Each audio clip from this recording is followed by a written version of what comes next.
Hello everybody, welcome back to Forza Horizon 5 with another Hot Wheels build. We're going to the other side of the Pacific this time around with the Chinese car company Cyan. This is their, technically it's a new Lynk CO 03 Plus. It's a very long name, but it's a Chinese, Swedish car company, sort of a mixture of them. And yeah, we're gonna see how this all-wheel drive sedan does. I was very disheartened to learn that it was all-wheel drive. I was really hoping this would be rear-wheel drive so that we would have less of a PI advantage, but I wanted to test this vehicle out because, one, it's a new car to all of Forza, and we got the touring car body kit on it. Now, that's just cool. So, I'm always in favor of a good old touring car kit with a good old touring car rear wing. Because if it's worth doing, it's worth overdoing. I love touring cars. They're fantastic. 295s on the front, that's good. 295s on the rear, that's less good. I was sort of hoping for a more stanced vehicle, but in that respect for the tires, but whatever. Let me do this. We're in A-Class now. We can get down to 3,000 pounds, that's good. We want the race transmission, probably the... We'll leave it at the 8-speed. The 8-speed is probably fine. Clutch, we already got that with the upgrades, okay. Ah, damn it! That's slightly alarming, by the way, because, yeah, we want power. So actually... you see now I'm torn. Do I take the weight reduction off and run it stock and just, power to the max, essentially? Or do I have less power? I think we want maximum power. I think we want max power. I think that's what we're going to go for. What about a supercharge? Because I know we can supercharge this engine. This is the, Nope. Okay, we definitely can't do that, I don't think. Unless I can take this off. Whatever it was. This.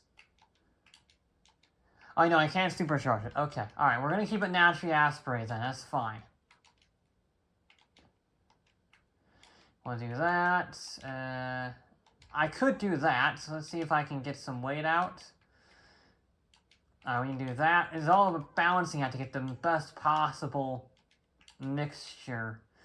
I don't know. I think we want, yeah, that's good. 937 versus 929. Yeah, that's better, that's better. So we're going to take the weight out then with this stuff. And also drive shaft. We'll see if we can get the flywheel on later. We can get the flywheel on. Maybe throw a clutch in for good measure. That doesn't add any PI. That's good. Add the race diff. We'll get some weight out of the car. Not much. I think that's the right call, given the speeds required for this track, and we have plenty of grip from the tires and hopefully the body kit. Big fears are understeer. It's very heavy, and it's all-wheel drive. Like I said, I really wish we could go rear-wheel drive because you can see, not only to make it lighter, I can also probably throw in a lot more power. Yeah, I can get nearly 1,100 horsepower to make it rear-wheel drive, but, instead, I need to go put my... I don't know why... I was trying to prove a point, and I buggered it up. We kept it at the 8-speed. Okay. Actually, I think we like a 7-speed. A 7-speed's good. Yeah, I don't know how this is going to fare. I think it's... I feared the all-wheel drive is going to eat up too much PI like it did with the Nissan, like it did with the RS3. We're gonna give it a shot, though. Okay. The Lynk CO CO3, whatever it is, has to be 142.6. It's not gonna do that, okay? I highly doubt it will do that. I think it's just too heavy. We'll see how it fares. I think its main rival is unfortunately going to be the Audi RS3 from last week. I try to keep these things as different as possible throughout the weeks, but occasionally something like this does slip through the cracks, although I will emphasize that the build philosophy is much different than that of the RS3. The RS3 is all about lightness. It weighed less than 3,000 pounds as an all-wheel drive sedan. This, though, is power. This has many hundreds more horsepower than that Audi. Not that it seems to feel it, though. Why are we so slow? I mean, I know I clipped the wall, but come on. I know you're heavy, but it shouldn't be this bad. We do have good grip, so my fear about not having enough turn-in was invalid. It does seem to have decent grip. Probably because of the 295 semi-slicks on the front. I believe the Hot Wheels tires are equivalent to semi-slicks. You get a little bit of understeer there, yeah, not ideal. And you're typical, as soon as I say, oh, we got plenty of grip, goes into the wall. But okay, I think this has to be another momentum car, which is annoying because this has, what, 930 horsepower, 940? Yeah, it really shouldn't be a momentum car. It's very powerful. It's not BMW powerful, but it's not that far off. It's nearly 4 figures power-wise, and we're just sort of... well, we're sort of struggling here on acceleration front. I'm hoping that my momentum can be kept down that long straight, because we lost a lot of time on that start-finish, air quotes, straightaway with the Audi, because it didn't have any power. This, though, has plenty of power, so let's see if we can try and capitalize on this long downhill. Where are we at? 148, I'm going to say? Yeah, 148.6. That's not ideal. Oh, okay. That's not ideal at all. That start is also not ideal. That's disappointing. Can I at least go flat out through there? I can't go flat out through there. I mean, I can just do a little lift. That ought to do it. But the fact I can't go flat out through there is really bad for the Chinese car. I fear I might have bought a knockoff RS3. That's what I fear might have happened here. Because it's not very fast. The RS3 did a 148.1. So we need to shave off half a second, which I think should be possible. But in terms of the other all-wheel drive car, that leaves it with the R35 147.5. So we need to shave off a whole second for that, which I've done it in the past. But usually that's what's very difficult to drive vehicles that end up just getting a clean lap.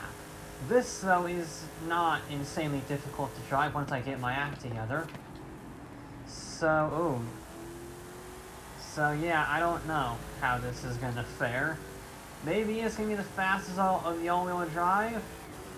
I don't know. I think this, the RS3 and the R35 GTR, really just highlight that all-wheel drive is very bad. Like I said, I was hoping this was going to be rear-wheel drive, but, no, that's sadly not the case. Okay, there we go. Now let's try and not hit the wall instantly. We are in the one low. We did at least beat the we beat the RS3. That's good. We're at a 48 dead with another not so great lap. So there's definitely room for improvement. We might be able to get the GTR. We might be able to get that. Not with that line though. You sod. You have to be so precise because I want to get this traumatizing understeer. It can turn in, but you really gotta nail it or else it just dies. Okay. We're through there, nice. That's good. It's a shame about that, second corner, because the rest of this lap has been pretty solid. I like the rest of this lap so far. That section there was pretty clean. Had good exits, had good apexes, no real complaints there. So if I can just, get the first few corners sorted out properly, I think I'll have myself a good lap. But we're not going to even touch, we're going to touch the M2. I was sort of hoping that this would be able to hit the M2, but then I saw it was all-wheel drive and immediately changed my agenda to the R35. Because literally, apart from the Mercedes, which was ludicrously fast, nothing has come close to the 962. Nothing's even come close to the BMW M2 from like the second episode or whatever.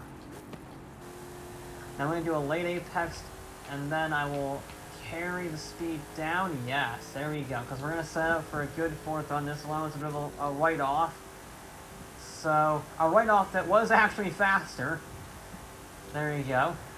We're in the 47, so we need to shave off just 0.4 of a second, which is definitely doable with these laps. So, let's actually just try and get a clean one. You know, that's ideal. We carry good speed through there. That's good. Alright.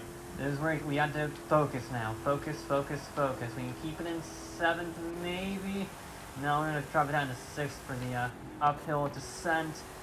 And then we're dropping down to 5th for the exit. A little wide, to be perfectly honest. Carry very good speed through there, though. I carried mega speed on there. I was actually able to keep it in 5th. That's a little hard to say sometimes.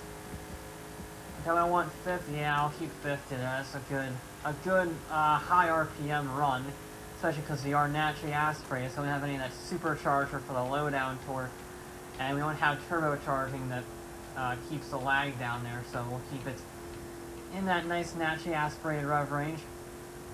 This has been a good lap so far. Little early on the brakes, I was a little hard, but I wanted to make sure I kept a nice tight line there. Get the shortest possible distance so you can maximize the acceleration we do have on the exit. There we go. We do just almost hit 200 miles an hour down here. That's okay. It really needs about an extra 10 or 15 miles an hour to really make it work. Oh, that's just a little tap. It's fine. No issues there. That's not going to really cost us anything. We're into the 146s, 146.9. We are the fastest all-wheel drive vehicle. That is good. That is very good. We're faster than the R35. We have one more lap. Can we push it anymore? This is just going to be bravery now, pretty much. Again, carry good speed through there. We finally got that corner sorted. We're going to try downshifting earlier. Right here. There we go. We'll be able to get a little higher top speed on the exit. Again, drop it down to 5th. The gearbox, I like the 7-speed. Okay. Okay. Alright. Oh, I hit, yep, okay. Bugger that up nice and proper. I mean, there's not really much point of running it if I, hit a wall, rebound it off the other wall, and then downshift it like a bit of a knob. Why is my computer turned off to get the lap times? Damn you. Damn you. Okay, this car. It's yet another example of a good handling vehicle scuppered by all-wheel drive, because, well, quite frankly, it doesn't have the pace. The all-wheel drive suckers up too much of the PI to really be useful. So a 146.9, that will give it a top 5, actually. It will put it behind the Commodore, but ahead of the RCF that did a 145 and then a 147, respectively. So it's right in that middle ground. Fractionally beats the RCF, mind you. So it did good. For an all-wheel drive car, this is the best showing we've seen by a long, long way. It's over a second faster than the R34. No, it's not. Ignore me. It's 0.6 of a second faster. I know how to do math. But still, 0.6 of a second is nothing to slouch at for this car. But that will be it for this episode of Forza Horizon 5. I'll be back with more.